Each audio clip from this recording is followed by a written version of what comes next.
নমস্কার, ঘরোয়া হেসেল পরিবারে আপনাদের সকলকে স্বাগত।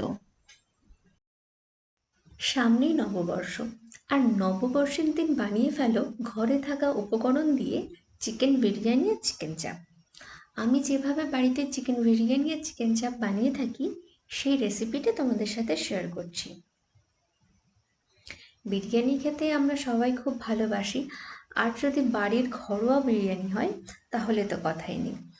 তো তোমরা কিভাবে বাড়িতে বিরিয়ানি বানাও সেটাও আমার সাথে অবশ্যই শেয়ার করবে। প্রথমে বিরিয়ানি বানানোর জন্য আমি এখানে নিয়ে নিয়েছি চিকেন, আর চিকেন চাপ করার জন্য চাপ। এখানে টক দই নিয়ে নিয়েছি, এটার মধ্যে আদা রসুন পেঁয়াজ বেটে রেখে দিয়েছি। যতটা প্রয়োজন ততটা ব্যবহার করব, বাকিটা স্টোর করে রেখে দেবো। এছাড়াও আমার বিরিয়ানি করতে আরও কিছু কিছু সামান্য যে ঘরে যে ঘরোয়া যে মশলাগুলো লাগে সেগুলোই তোমাদেরকে দেখাচ্ছি। যেমন এভারেস্টের বিরিয়ানি মশলা, কেশর, ওদিকে তোমার গোলাপ জল, কেওড়া জল, একটা গোটা মশলা, আতর। বাড়িতে বানাচ্ছি, যতটা কম মশলায় করা যায় ততই ভালো আর কি। তো এখানে আমি প্রথমে চিকেন বিরিয়ানির জন্য আমি চিকেন নিয়ে নিয়েছি, বাড়িতে টক দই দিচ্ছি। অবশ্যই তোমরা তোমাদের প্রয়োজন বুঝে টক দইটা এখানে ব্যবহার করো। টক দই, ওই যে আদা রসুন পেঁয়াজের যে পেস্ট সেটা, আর দিচ্ছি লবণ,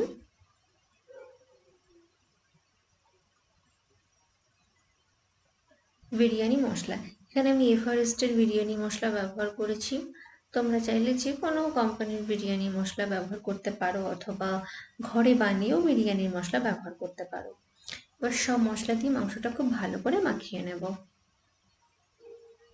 এবার দিচ্ছি শুকনো লাল লঙ্কার গুঁড়ো, এটা সানরাইজের শুকনো লঙ্কার গুঁড়ো। এর সঙ্গে আমি দেব হচ্ছে সর্ষের তেল। তো এই শুকনো লঙ্কা আর সর্ষের তেলটা আমি একসাথে খুব ভালো করে মিশিয়ে তারপর আমি বিরিয়ানির এই মশলার মধ্যে ব্যবহার করব। এতে কি হয়, কালারটা অনেক সুন্দর আসে আমার মনে হয়। তোমরা চাইলে একবার করে দেখতে পারো বাড়িতে, এভাবে লঙ্কার গুঁড়ো ব্যবহার করে জানিও যে তোমাদের ঠিক কেমন লাগলো। এখানে আমি কিন্তু কোনো রকম ফুড কালার ব্যবহার করছি না, কিন্তু এই যে শুকনো লঙ্কার মধ্যেও যে সর্ষের তেলটা দিয়ে আমি মাখাবো, এতে কালারটা অনেক সুন্দর আসে। এবার সব মশলার সাথে মাংসটা খুব ভালো করে মাখিয়ে নিচ্ছি। এর মধ্যে দিয়েছি কেওড়া জল আর সামান্য পরিমাণ গোলাপ জল।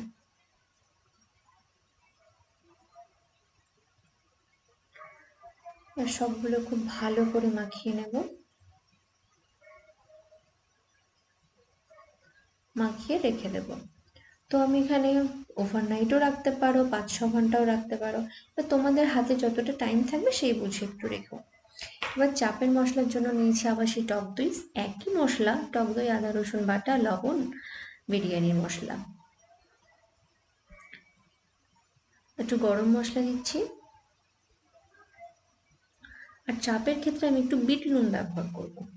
এখানে তোমরা একটু জোয়ান গুঁড়ো ব্যবহার করতে পারো। আর চাপের জন্য আমি অবশ্যই এখানে সাদা তেল ব্যবহার করছি। তোমরা এখানে সাদা তেল বা ঘি দুটোই ব্যবহার করতে পারো। এবার চাপের মশলাটা আমি এখানে দিয়ে দিচ্ছি। আর মশলার সাথে মাংসটা খুব ভালো করে মাখিয়ে নেব। আমি চাপটা এরকম সাদা সাদাই রাখার চেষ্টা করব, বা আমি রাখবো। এই জন্য আমি এখানে কোনো হলুদ গুঁড়ো বা শুকনো লাল লঙ্কার গুঁড়ো ব্যবহার করছি না। তোমরা যদি মনে করো যে চাপ একটু কালারফুল করবে বা হলুদ গুঁড়ো বা লঙ্কার গুঁড়ো দেবে, তো এই পর্যায়ে তোমরা এখানে হলুদ গুঁড়ো বা লঙ্কার গুঁড়ো দিয়ে দিতে পারো। এর উপর দিয়ে আমি একটু ঘি ছড়িয়ে দিচ্ছি। এটা সম্পূর্ণ অপশনাল, তোমরা না চাইলে এখানে নাও দিতে পারো। এবার ঘিটা দিয়ে খুব ভালো করে মিশিয়ে রেখে দেবো। এটাও রেখে 5-7 ঘন্টা রেখে দেবো। ফ্রিজে রাখবে তাহলে ভালো হবে, নাহলে তোমরা এমনিও রাখতে পারো, কোনো ব্যাপার নয়। এবার আমি পেঁয়াজ ভেজে নেব। কড়াইতে সাদা তেল আর ঘি দিয়ে দিলাম। প্রথমে চাপটা করি। যেহেতু এখানে সব রকম মশলা দেওয়া আছে, আমাকে এখানে নতুন করে কোনো মশলা আমি অ্যাড করছি না। এর পেঁয়াজগুলো বেরেস্তা করে নিচ্ছি।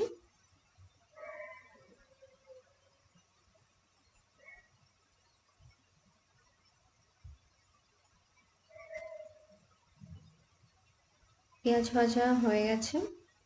পেঁয়াজ ভাজা তেলেই আমি চিকেনগুলো ভেজে নেব। হালকা করে চিকেনগুলো ভেজে নিচ্ছি।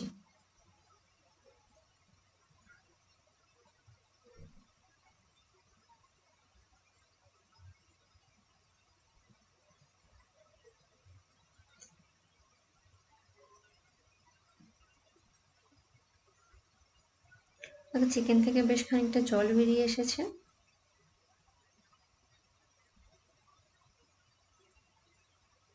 এবার যে বাকি চিকেনের মশলাটা ছিল সেই মশলাটা দিয়ে দিচ্ছি। যেহেতু আমি চিকেনটা ম্যারিনেশন করে প্রায় 5-6 ঘন্টা রেখেছিলাম, এমনিতেই চিকেনটা অনেকটা সফট হয়ে গেছে, তাই আমি এখানে কোনো রকম জল ব্যবহার করছি না। লো ফ্লেমে ধিমি আঁচে রান্না করব। তো তোমরা যদি কম টাইম পাও তো তোমরা এখানে জল দিয়ে ব্যবহার করে চিকেনটা খুব ভালো করে সিদ্ধ করে নিতে পারো। তো আমি এখানে ঝালের জন্য কাঁচা লঙ্কা দিয়েছি, তো তোমরা তোমাদের পরিমাণ মতো দেবে। আর উপর দিচ্ছি পেঁয়াজ বেরেস্তা দিচ্ছি। তো চাপের যে কালারটা দেখছো এটা সম্পূর্ণ পেঁয়াজ বেরেস্তা, যে সামান্য একটা ব্রাউনিশ কালার, এটা সম্পূর্ণ পেঁয়াজ বেরেস্তার কালার। তো আমার চাপ একদম রেডি। তো এইভাবে একবার তোমরা বাড়িতে অবশ্যই চাপ বানিয়ে খেয়ে আমাকে কমেন্টে জানিও যে ঠিক কেমন লাগলো। এবার আমি বিরিয়ানির জন্য বিরিয়ানি মশলাটা, মাংসটা আগে বানিয়ে নেব। কড়াইতে তেল দিয়ে দিয়েছি। সম্পূর্ণ বিরিয়ানির যে মাংসটা এক মেয়েতে রান্না করবো তাই বেশ খানিকটা তেল দিয়ে দিলাম। এখানে আমি সর্ষের তেল ব্যবহার করেছি, তোমরা সাদা তেলও ব্যবহার করতে পারো। এবার কিছু পেঁয়াজ বেরেস্তা করে নিচ্ছি।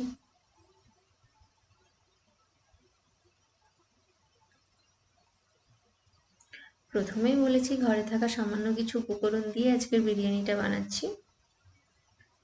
বিরিয়ানির আলু তো আমাদের প্রায় সকলেরই ভালো ভালো লাগে, তো বাঙালির বিরিয়ানিতে আলু ছাড়া হয় না।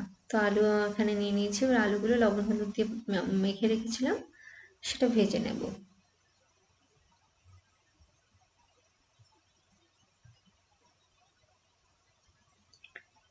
এই যে আমি প্রায় 5 ঘন্টা মাংসটা ম্যারিনেশন করে রেখে দিয়েছিলাম, এবার মাংসটা দিয়ে দিলাম।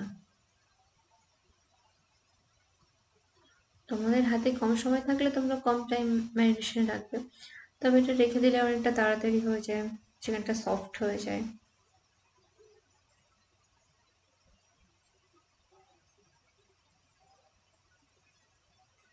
এবার খুব ভালো করে মাংসটা কষিয়ে নেব।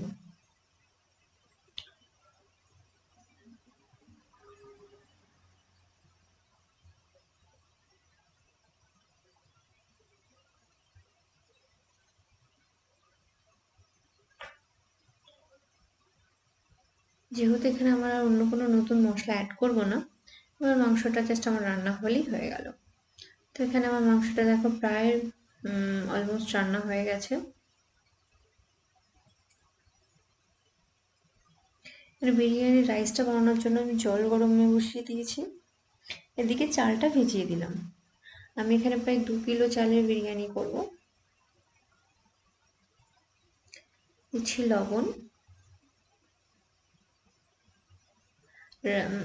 বিরিয়ানি রাইসটা বানানোর জন্য আমি জলটা বসিয়েছিলাম, তাতে মধ্যে দিয়ে দিলাম লবণ, গোটা মশলা, তেজপাতা আর সামান্য পরিমাণ ঘি। তোমরা এখানে ঘির জায়গায় সাদা তেলও ব্যবহার করতে পারো। আর দিচ্ছি সামান্য পরিমাণ ভিনিগার।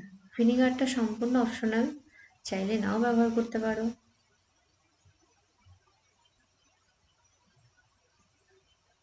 এবার জলটা ফুটে ওঠার অপেক্ষা করব। এদিকে আমার চিকেন একদম রেডি। এবার চিকেনের মধ্যে থেকে যে এক্সট্রা তেলগুলো ছিল সেগুলো আমি তুলে নিচ্ছি। এই তেলটা আমি বিরিয়ানির লেয়ারে ইউজ করব। চিকেনের সঙ্গে প্রথমে একটু বেশি পরিমাণে তেল দিয়ে দিয়েছি, যাতে এই তেলটা আমি চিকেনের লেয়ারে ব্যবহার করে থাকি। তোমরা ওখানে ঘিও ব্যবহার করতে পারো, আমি এটা ব্যবহার করব। এবার কিছু গোটা মশলা আমি বিরিয়ানিতে ব্যবহার করব, সেটা জাস্ট একটু টস করে নিলাম।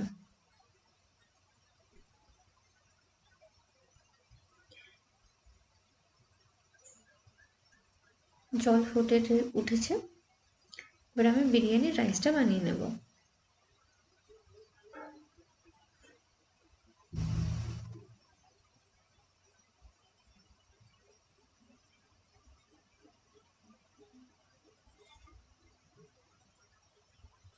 এই যে বিরিয়ানির রাইস একদম রেডি।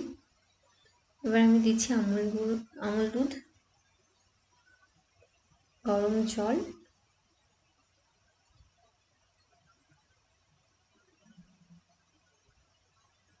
দিচ্ছি কেশর। এবার এটা একটু কিছু সময় ভিজিয়ে রাখবো। এই কেশরের মধ্যে আমি গোলাপ জল আর কেওড়া জল অ্যাড করে দিচ্ছি। তোমরা চাইলে কেওড়া জল আর গোলাপ জল আলাদাও ব্যবহার করতে পারো। এবার আমি বিরিয়ানি লেয়ারিং করছি। তোমরা প্রত্যেকটা লেয়ারে চিকেনগুলোকে ডিভাইডেড করে দিতে পারো। আমি এখানে একটাই চিকেনের লাস্ট একটা লেয়ার করবো আর উপরের ভাত দিয়ে অনেকগুলো লেয়ার করবো। তো এখানে প্রত্যেক লেয়ারে তোমরা চিকেন দিতে পারো, এখানে আমি দিচ্ছি না। তো আমি এখানে সেই যে তেলটা তুলে রেখেছিলাম সেই তেলটা আর এদিকে কেশর জল আর যে গোটা গরম মশলাটা আমি বানিয়েছি সেটা দিয়ে দিচ্ছি।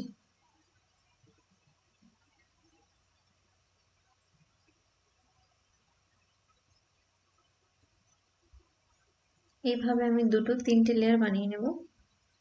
তো এই লেয়ারের মধ্যে তোমরা মাংস দিতে পারো, আমি দিচ্ছি না। লাস্টে আমি একটাই মাংসের লেয়ার করেছি। যে গোটা মশলাটা দিয়েছিলাম সেই মশলাটা দিয়ে দেব।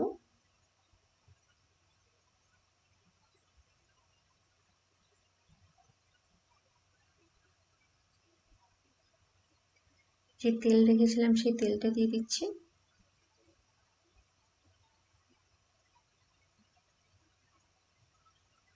কেশর জল,